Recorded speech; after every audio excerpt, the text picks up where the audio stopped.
This week on Top Travel, Jeannie and Janez are still in Kusadasi, kicking things off with a horseback ride on the beach. They're then in for a pamper session at a traditional Turkish bath before getting back on their ship where they're put to work in the kitchen. Their next stop is Athens to meet a famous poet sandal maker and marvel at the ancient Acropolis.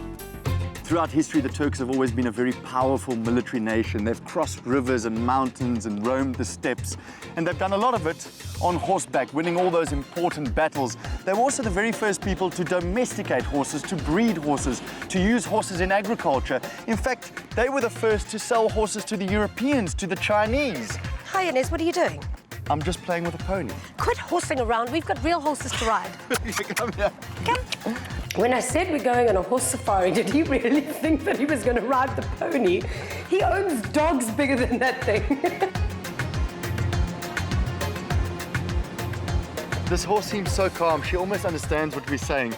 The breeding process must be so important. They use it rabbit horse also. Akal teke, you know, akal teke is very special horses. Very clever. Very clever horse. They understand what you teach. They understand quickly. It's when horse is clever, you are very comfortable. If he's not clever, you are not comfortable. It's fantastic. They are so fast. It's really, they just pick up pace in such a tremendous way. It's beautiful. Janez, struggling. I was perfectly fine with the small horse or the pony. Call it what you want, call it what you like. What really got to me was when I saw the size of the big horse and I was then asked to go bareback on a big horse. Not great for the groin and quite dangerous. You know, when it comes to dangerous things, I get anxiety. I think Janez would have preferred his chances with the pony because he was not happy with the real horses, but they were glorious. It was like a scene from Arabian Nights, really. And then we went into the water and he did this like Ferrari emblem in the sea. It was great. I don't ever want to do that with a horse again. I was actually a little nervous before that because you're not in control of things. Let's walk like this. Walk like a cowboy. Yeah, I feel like a real old Turkish cowgirl now. You were actually brilliant. I think for once I was the nervous one because I had to go first.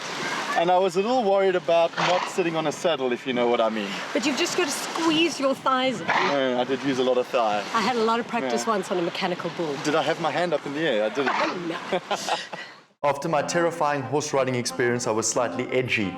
So I decided that the best way to relax in Turkey is a nice man massage in the Turkish baths. Ah, it hurts. Something stinks. I think it's you. Oh no, that bareback riding really didn't work for me, but the only way to heal these ailing muscles is with a traditional Turkish bath. It's called a hammam. Hammam. Hammam. Hi, Mum. Hi, Mum. Know it all. The Turks inherited the Roman bath concept, but they kind of adapted it to their own needs and called it the hammam. The what? Hammam. So it's a Roman thing? It's a Roman thing that the Turks now use. No, hammam. Mum. No, Mum. Hammam, but hammam. Turkish bath is coming from the old Greek historical, and then it's effect also for the Ottoman Empire. And then it's grow up like a Turkish bath. Everybody going inside, they are washing for themselves, they are cleaning all the body. And then it's effect for your body, all your dead skin is away. All the open your pores, for your skin is like a breathing.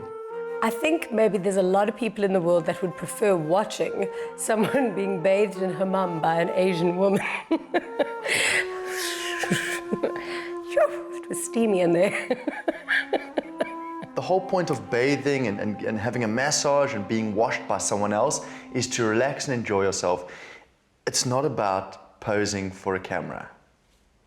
I'll leave it at that. Can I have some of that one and that one? Right. And this one. Turkish Delight, just a fantastically tasty gummy treat. And there were so many flavors: pistachio, rosewater, orange, lime. So many to choose from. Turkish Delight is one of my all-time favorite sweets, and it's one of the newer traditions in Turkey. It was in fact invented in 1777. which is quite long ago, but considered new for such an old country. Hello, my darling. From a Turkish bath to a jacuzzi, life couldn't get any more relaxing. Absolutely, and just because today was such a fantastic day, you, my dear, are my Turkish delight. Oh, you are sweetheart, my favorite. So back on the ship, it was Turkish Delight time, and we were in the jacuzzi, and we set sail for Athens. Jeans, you know what time it is? It's exactly 5 to 1. And what does that mean? It's exactly 5 to 1. It means it's lunchtime, and I'm hungry, and if I don't get food, you know what happens? I get grumpy like an old man. Oh, well, the only way to a man's heart is through his tummy. And there are loads of restaurants on board. I'm sure we can find something to tickle your taste buds. I'm following you. The food on board is incredible, and you can find anything you like. To give you an example, on a 14-day voyage, they serve around 90,000 meals, which include 70 tons of fruit and vegetables, 18 tons of meat. It is phenomenal. What kinds of food can we find on board?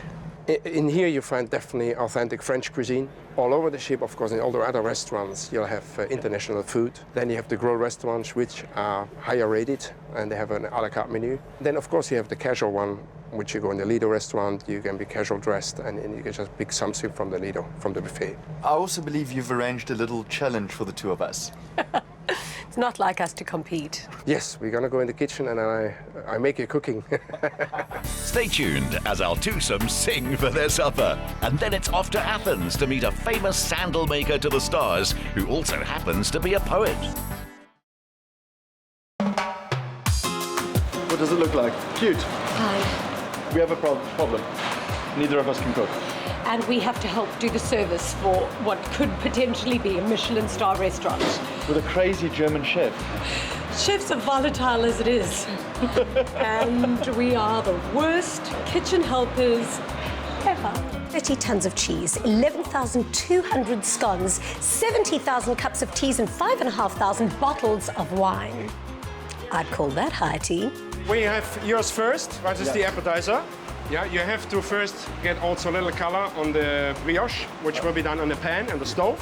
This one later on going to be then caramelized with the torch. Yeah. If you hold the flame too long on, it's burned. So how long should So I I can't hold the flame serve there? it. You will see it's golden brown. Okay, I'll no- leave it up to you. No pressure. You will know when it's wrong. Please don't shout at me. I will. I'm so impressed they can prepare this nouvelle cuisine to 2,000 or 3,000 people, because the food really is so good on board. You'd never expect mass food to be that delicate in taste. You need to have this dough rolled thin as a paper. However, it needs to also be done for today, not for tomorrow. So you better go on with the guy and get the raviolis ready. All right? Good. German executive chef Klaus Kremer is almost designed to please all 23 nationalities on board. Let me tell you one thing about this chef. Chef Kremer is the creme de la creme. What about the sides? Would you like the sides done too? Yes, of course. So you need to roll it a bit. I made food, small, tasty food. Wait, let me just get this right. I made small, tasty food. It's called a foie gras. Yeah? Oh, no, it's getting stuck. Yeah. You're okay. You're alive. If you're going to be in the kitchen, at least do it in style. Somebody did come up to me, though, and said, where's your, what are they called? There's like kitchen shoes? Crocs. I don't own Crocs. Does that mean I can't cook? On the middle. Slightly onto the pâté. That's fine. That's okay. But as I said, in the future, you need to be much faster. Let's go take a look at Jeannie. Pasta.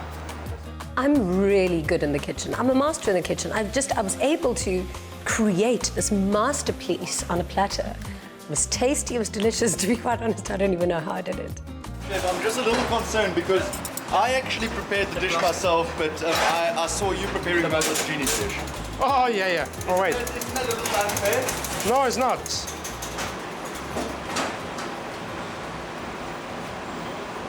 And now they say, If you ever work with Kusadasi, you can give my name as reference. Thank you so much. So do I have the Very jar? good. You have a very good done. Job well done. Perfect pasta. I think I'll lie. We can even serve it to the guests. That is So you did fantastic. very good. Thank you so much. Greek mythology is one of my favorite subjects to read up on, and one of the most interesting stories is that of how Athens got its name. So basically, quite like us, Athena and Poseidon were incredibly competitive, and what he did was he struck down his trident and gave the people of the area salt water because he wanted to be their patron. But Athena gave them the olive tree, which is obviously the symbol of peace. So they chose her, hence the name Athens, from Athena. That's such a romantic little story. It is. But let's face it, let's look at modern day Athens. It's not the most beautiful city, is it?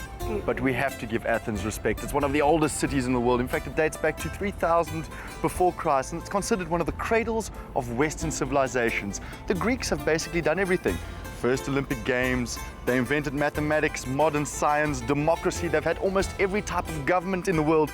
And I'm going to be quite cheeky now, but most recently, they're also one of the first countries to go bankrupt in the European Union. I know, that is cheeky, Ines. Let's go and explore it, though. I was super excited to visit Athens because Athens is the largest city in Greece, apart from being one of the oldest cities in the world. This is the Monastariki area. Monastar taken from the Greek word monastery, and Riki taken from the Greek word small, which means we're in the place of the small monastery. I didn't know your father was Greek. It's the same. We found this quaint little sandal making store in this quiet little street in Athens, and it was the owner that kind of inspired me because he was this typical creative, you know, this very inspirational character, and reminded me a lot of my father. Typical artist, he, you know, jack of all trades. He was a painter, he was a furniture maker, and a sandal maker. Hello, Pandili. Hi, how are you? Wonderful, thank Honored you to for meet having you. us. Great meeting you too. Your shoes are famous all over the world. Why do they have such a good reputation? It's because of the handmade quality of the sandals. Everything is made by hand and with a great love. The sandals really look like sandals that gladiators and Spartans would wear back in ancient times. How old are these styles? You see, the designs are very old. They are ancient. And my father designed the first sandals. He visited the museums to check the styles of the ancient Greeks. But the very first one was this one here. Yeah. Which is the Spartan. My father called it the Spartan. So this is also worn by Sophia Loren and later on by Barbara Streisand and other famous people. I loved what Pantelis said about his father because he didn't see his father as simply a sandal maker. His father was one of the great trendsetters of his time. He's like the Jimmy Choo of Greece, ancient Greece. Yeah, with this model, you have to wake up earlier in the morning because of the, you have to do. Helen of Troy, Sophia Loren. The Socrates had a friend who used to make these gladiator-style sandals 2,500 years ago in the exact spot that the Melisinis now have their store. Some say that Pantili is in fact a reincarnation of Socrates, and after meeting him, I agree. Now we want to hear some of your beautiful Greek poetry. Oh, thank you. This is from my play, Bacchus. It's one of the poems that is in this play. It's called Your Third Leg, and it's sung by the three girls. I have a huge appreciation for poetry, and when this eccentric poet sandal maker started reading his poetry, You hear it, but you don't really believe what's coming out of his mouth. It's like... When we come back, Jeannie and Janez make their way to the ancient citadel that is the Acropolis, and then end their Greek affair with a little Byzantine bling.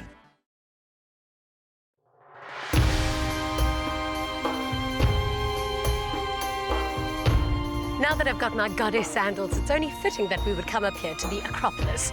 Acropolis taking from the Greek word akra, which means high, and polis, which means city. Acropolis, high city. Are you sure your father's not a Greek? It's tempting. Now, the ancient Greeks built many temples on this sacred hill, the most notable being the Parthenon, which is dedicated to the Greek goddess Athena. Now, over 20 centuries, there were invasions, natural disasters, attacks, and in all those years, the Acropolis is still standing in all its beauty, overlooking and protecting Athens. It is incredible. It's gonna... Woo! Ah! The mountain or the Acropolis has been very important to the city of Greece, the ancient Greece. It was a place where people would come and meet and decide on new laws, or if they had an issue with government, they would discuss them there. A funny point is that they'd have to have 6,000 people present. If there weren't 6,000 people present, they'd never pass the laws. So why was this originally built? Well, the monuments we see up here date since the 5th century BC, but the history of the Acropolis goes way before that. When in the 4th millennium BC, we have the people of Athens actually living up here. Around 1500 BC, the people feel safer, they go down and occupy the area of the Agora.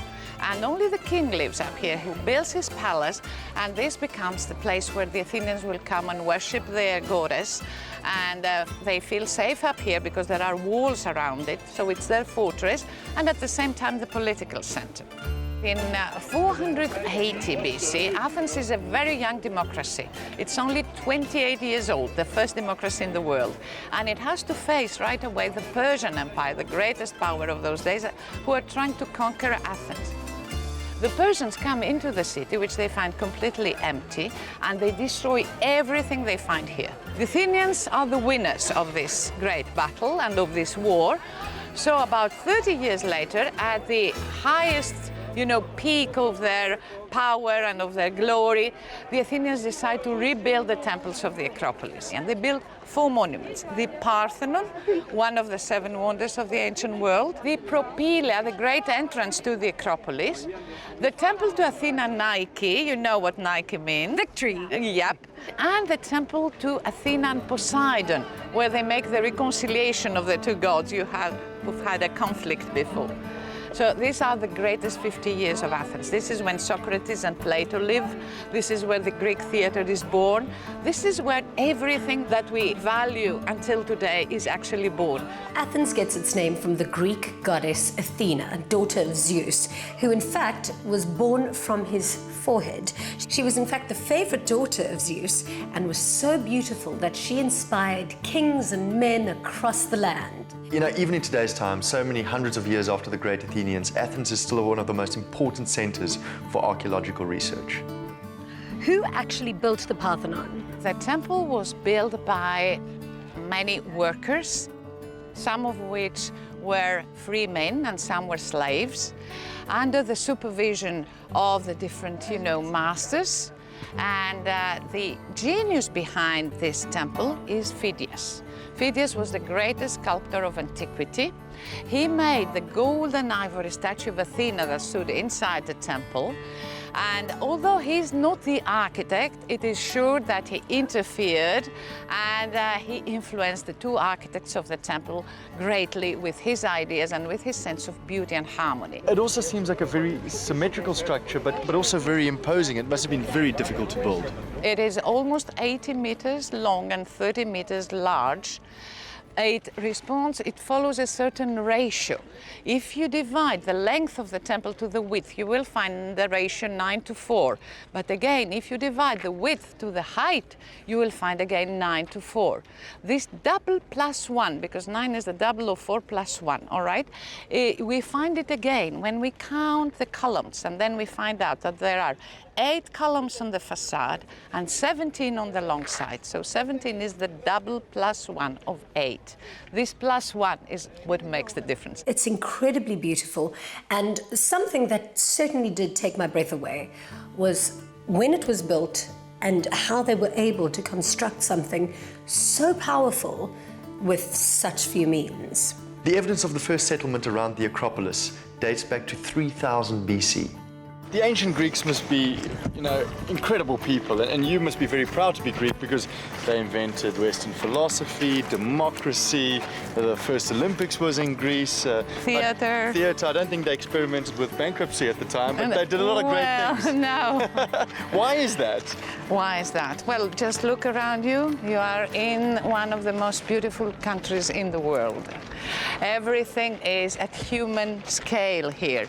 The air is clear, everything is lucid, everything is harmonious. So the people who lived here created a religion of gods that were human-like. They never recognized any high authority, you know. They knew that man was the center of the universe, and man, with his own brain, had to explain everything he saw around him. So they created philosophy, which is nothing else but the love of knowledge, the love of wisdom.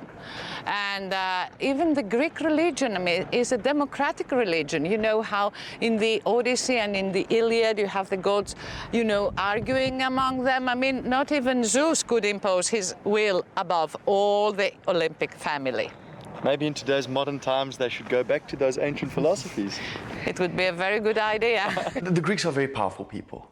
They still are, and they always have been. Winston Churchill said, Greeks don't fight like heroes, heroes fight like Greeks.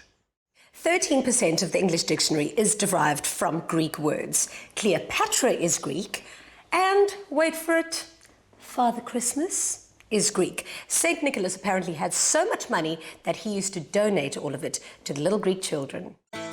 If you ever visit Athens, you simply have to come to the Plaka area. This is originally one of the oldest areas in Athens today.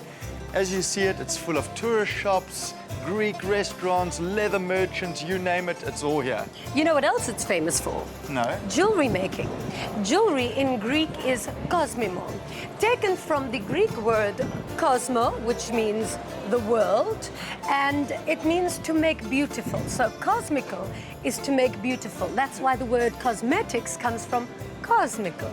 Okay, you have to tell me now, your grandfather is Greek, right? No, it's the same thing. Throughout time, jewelry has been used to denote status, and in ancient Rome, for example, only certain ranks were allowed to wear rings. And after that, certain sumptuary laws dictated which people could wear what jewelry. What exactly is Byzantine jewelry? Byzantine are the jewelry that present the period from 330 AD till 1450. Why was it so important in that era for people to adorn themselves? Jewelry back then was worn to present the stature of one's being. The higher the position, the more elaborate the piece. So if you look at the Acropolis, it's in ruins, but the jewelry from that era is still in perfect condition. Oh yes, because it's been hammered and not with copper. They know very well that if they use other kind of alloy, will be destroyed. Jewelry really is synonymous with wealth, social status, beauty. And when I was in that Byzantine jewelry shop adorned with all those spectacular pieces, I really feel like my genetic memory played a huge part. Look, I'm not saying that I was a descendant of Cleopatra, but there's a very good chance I could be a descendant of Cleopatra. Just saying. I'm gonna say it. Say it. I look like a Greek goddess.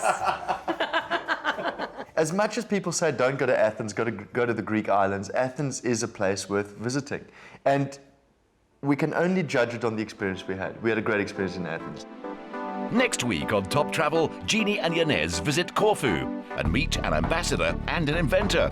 As far as action goes, they're riding the fly fish and continuing their dance lessons before visiting Ravenna to explore the tomb of Italian poet Dante and try their hand at mosaics.